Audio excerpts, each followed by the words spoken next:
अच्छा, अब साउंड के केस में स्टैंडिंग वेव्स देखते हैं। तो ये जैसे जो म्यूजिकल इंस्ट्रूमेंट्स होते हैं, है ना, 2 तरह के होते हैं। भाई एक तो तरीका हो गया, एक तरह के म्यूजिकल इंस्ट्रूमेंट तो वो हो गए जो एक तरफ से बंद हो। ठीक है? तो म्यूजिकल इंस्ट्रूमेंट एक तरफ से खुला रहता है और दूसरा एंड जो है उसका बंद रहता है। ठीक है? तो इसका एग्जाम्पल जो है वो क्लैरिनेट बोलते हैं, है ना? आप गूगल करके देख लें इसको, ये शुरू में सी है। ठीक है? तो इस तरह का म्यूजिकल इंस्ट्रूमेंट होता है, बांसुरी जैसा लगता है देखने में, पर इसमें क्या एक एक एंड खुला होता है और एक एंड बंद होता है इसका। तो इसमें जो है वो स्टैंडिंग वेव्स कैसे बनेंगी वो देखते हैं। ठीक है? तो हमने नोड्स और एंटी नोड का प्रिंसिपल तो हमने देख ही लिया। तो यहाँ पे 2 डायग्राम मैंने इसलिए बनाए कि डिस्प्लेसमेंट नोड एंटी नोड और प्रेशर का नोड एंटी नोड दोनों को अलग अलग बना लें, क्योंकि दोनों अलग अलग बनेगा। ठीक है? अच्छा, अब ये वाला पॉइंट देखते हैं ध्यान से।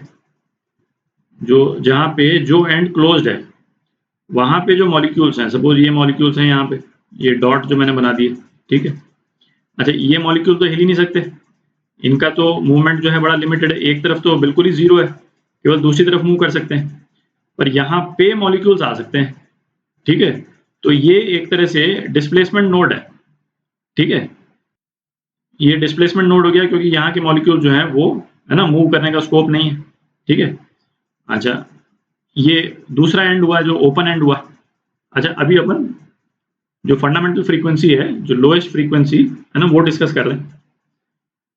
तो दूसरा ये एंड हुआ। अच्छा, यहाँ पे तो कोई रेस्ट्रिक्शन नहीं है मॉलिक्यूल्स के मूव करने का। ठीक है? तो यहाँ पे एंटी नोड होगा। एंटी नोड होगा मतलब मैक्सिमम डिस्प्लेसमेंट।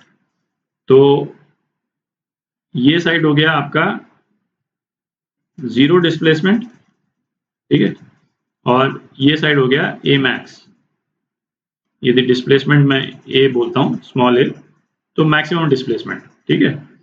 तो जो जो शेप होगा, है ना, वेव का डिस्प्लेसमेंट का बेसिकली अपन कर्व बना रहे हैं। तो डिस्प्लेसमेंट का एम्पलीट्यूड शो करते हुए हम यदि कर्व बनाएं तो वो इस टाइप से बनेगा।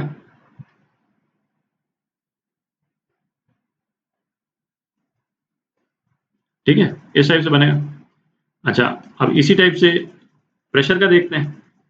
अच्छा, प्रेशर अपन ने देखा था, है ना, लास्ट वीडियो में, कि जहां पे मॉलिक्यूल्स का डिस्प्लेसमेंट नहीं होता है वहां पे बाकी सारे मॉलिक्यूल्स आ जाते हैं। ठीक है? तो यहाँ पे प्रेशर जो है उसका एंटीनोड होगा, मतलब या तो प्रेशर मैक्सिमम हो सकता है या मिनिमम हो सकता है। ठीक है?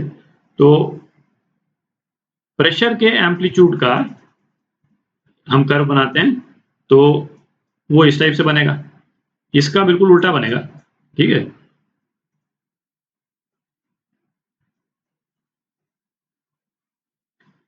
यहाँ पे या तो मैक्सिमम प्रेशर होगा या मतलब जब हम प्रेशर बोलते हैं तो बेसिकली जो मीन प्रेशर से डिफरेंस होता है उसको बोलते हैं ना। तो या तो डेल्टा पी मैक्सिमम होगा और या फिर माइनस डेल्टा पी मैक्सिमम होगा। ठीक है? मतलब प्रेशर जो है मैक्सिमम और मिनिमम यहाँ पे आएंगे। अच्छा, ये भी अपन देख चुके हैं कि जहाँ पे डिस्प्लेसमेंट मैक्सिमम होता है तो चूंकि मॉलिक्यूल सेम डायरेक्शन में मूव करते हैं इसलिए प्रेशर का डिफरेंस नहीं होता है वहां पे, तो यहाँ प्रेशर का वेरिएशन नहीं है ना। और उस तरह से भी देख सकते हैं अपन, भाई ये ऊपर वाला पोर्शन तो एयर है। ठीक है? तो ये तो एयर के वैसे भी कॉन्टैक्ट में है, ये ओपन वाला पोर्शन, तो जो एयर का प्रेशर होगा वही प्रेशर होगा यहाँ पे। ठीक है? तो ये ध्यान में रखने वाली चीज है कि जो प्रेशर का वेरिएशन है वो प्रेशर के नोड्स एंटी नोड्स डिस्प्लेसमेंट के नोड एंटी नोड से, है ना, उल्टा रिवर्स डायरेक्शन में बनता है। अब निकालते हैं फंडामेंटल फ्रीक्वेंसी। तो फंडामेंटल फ्रीक्वेंसी जो है इसमें ये डिस्टेंस कितना हुआ, ये तो लैम्डा बाय 4 हुआ, दिख रहा है भाई, दो नोड्स के बीच में होता था लैम्डा बाय 2। ठीक है? तो ये नोड और एंटी नोड के बीच में लैम्डा बाय 4, तो लैम्डा बाय 4 कितना हो गया, एल के बराबर हो गया। तो लैम्डा कितना हो गया, 4L हो गया। ठीक है? अच्छा, नेक्स्ट हायर फ्रीक्वेंसी के डिस्प्लेसमेंट और प्रेशर नोड एंटी नोड बनाते हैं। ठीक है? तो ये हो गया डिस्प्लेसमेंट और ये हो गया प्रेशर। ठीक है? तो नेक्स्ट हायर फ्रीक्वेंसी, है ना, जो ये सस्टेन करेगा, कैसी होगी?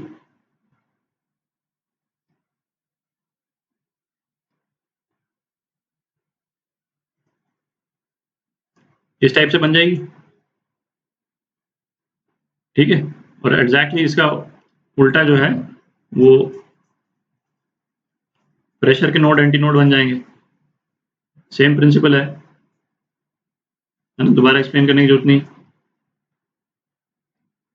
ठीक है। ये फ्रीक्वेंसी कितना होगी? ये डिस्टेंस L है। अच्छा, ये डिस्टेंस कितना होगा? ये डिस्टेंस हो जाएगा आपका, ये तो λ/2 हो गया और ये हो गया λ/4, ठीक है। तो λ/2 प्लस λ/4 ये कितना L के बराबर हो जाएगा। तो लैम्डा कितना हो गया? 4L/3 हो गया। तो अब आप देखें, फंडामेंटल फ्रीक्वेंसी की वेवलेंथ ये और नेक्स्ट हायर फ्रीक्वेंसी की वेवलेंथ ये, ठीक है। तो यदि वेलोसिटी ऑफ साउंड यदि v है, ठीक है, तो फंडामेंटल फ्रीक्वेंसी क्या है? f1 लिख देते हैं उसको, v/λ। तो ये हो गया v/4L, ठीक है। अच्छा, नेक्स्ट हायर फ्रीक्वेंसी को मैं f' बोल देता हूँ, है ना, कंफ्यूजन होगा नहीं तो ये कितनी हो जाएगी? 3v/4L। तो अब इसमें एक चीज देखें जरा, जो सेकंड हायर फ्रीक्वेंसी जो है वो फर्स्ट हायर फ्रीक्वेंसी के 3 गुना ज्यादा है। f' जो है वो 3 टाइम्स है f के, इसको मैं f0 बोल देता हूँ, है ना। फंडामेंटल फ्रीक्वेंसी के 3 टाइम्स है क्लोज पाइप के केस में। इसका मतलब क्या हुआ कि ये थर्ड हार्मोनिक है। फंडामेंटल फ्रीक्वेंसी तो फर्स्ट हार्मोनिक हो गई। तो इस चीज को थोड़ा सा, है ना, ध्यान से नोट कर लें कि इसमें ये वाली जो फ्रीक्वेंसी है वो थर्ड हार्मोनिक है। इसका मतलब क्लोज्ड पाइप में इवन हार्मोनिक्स जो हैं वो एब्सेंट होते हैं। हार्मोनिक क्या है? हार्मोनिक केवल है कि multiples of the fundamental frequency, उसको हार्मोनिक बोलते हैं। तो यहाँ पे थर्ड हार्मोनिक प्रेजेंट है, सेकंड हार्मोनिक प्रेजेंट नहीं है, ठीक है।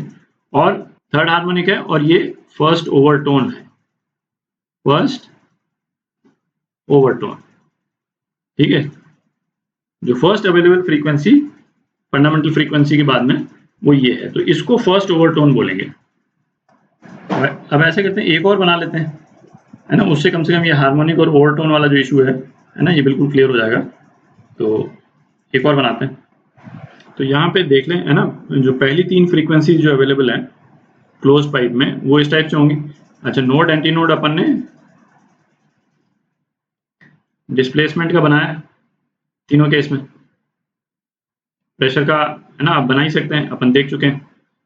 अच्छा, अब इसमें देखें, ये तो फर्स्ट हार्मोनिक हो गया और फंडामेंटल फ्रीक्वेंसी हो गई ये जो है ये थर्ड हार्मोनिक है, ठीक है। यदि ये फ्रीक्वेंसी f0 है तो ये फ्रीक्वेंसी कितनी है? 3f0, ठीक है। और ये फ्रीक्वेंसी कितनी है? ये 5f0 है। तो मिसिंग कौन कौन सी हो गई? 2f0 मिसिंग है और 4f0 मिसिंग है। ये है ही नहीं, क्लोज पाइप में ये फ्रीक्वेंसीज पे रेजोनेंस होगा ही नहीं, ठीक है। तो ये अवेलेबल नहीं है। तो ये हार्मोनिक्स, तो सेकंड हार्मोनिक एब्सेंट है इसमें, ठीक है, और फोर्थ हार्मोनिक एब्सेंट है। ये थर्ड हार्मोनिक है और ये फिफ्थ हार्मोनिक, ठीक है। और ओवरटोन्स जो हैं वो मतलब वो सीरियली चलते हैं, उसमें वो प्रेजेंट नॉन प्रेजेंट वाली चीज नहीं है, क्योंकि उसमें वो कॉन्सेप्ट नहीं है कि ये उसका मल्टीपल होगा। ओवरटोन का बेसिकली मतलब ये हुआ कि कौन कौन सी फ्रीक्वेंसीज प्रेजेंट है। तो फंडामेंटल के बाद में this is the first overtone और ये सेकंड ओवरटोन और उसके बाद में थर्ड ओवरटोन, फोर्थ ओवरटोन, इस टाइप से जाएगा। और हार्मोनिक्स इसमें किस तरह से जाएंगे? फर्स्ट हार्मोनिक, है ना, फिर थर्ड, फिफ्थ, सेवेंथ, है ना, ऑड हार्मोनिक्स जो है ना वही प्रेजेंट है इसमें, ठीक है। अच्छा, जनरल फॉर्मूला तो आप मतलब इसका बिल्कुल भी याद ना करें तो ज्यादा अच्छा है। अपन जैसे निकालते हैं फर्स्ट प्रिंसिपल से वैसे ही निकालें, बट आपको याद करना हो तो इसको याद कर सकते हैं। जो वेवलेंथ जो है वो 2n+1 λ/4 इजिकल टू एल, है ना, इस रिलेशन से निकल जाती है। ठीक है,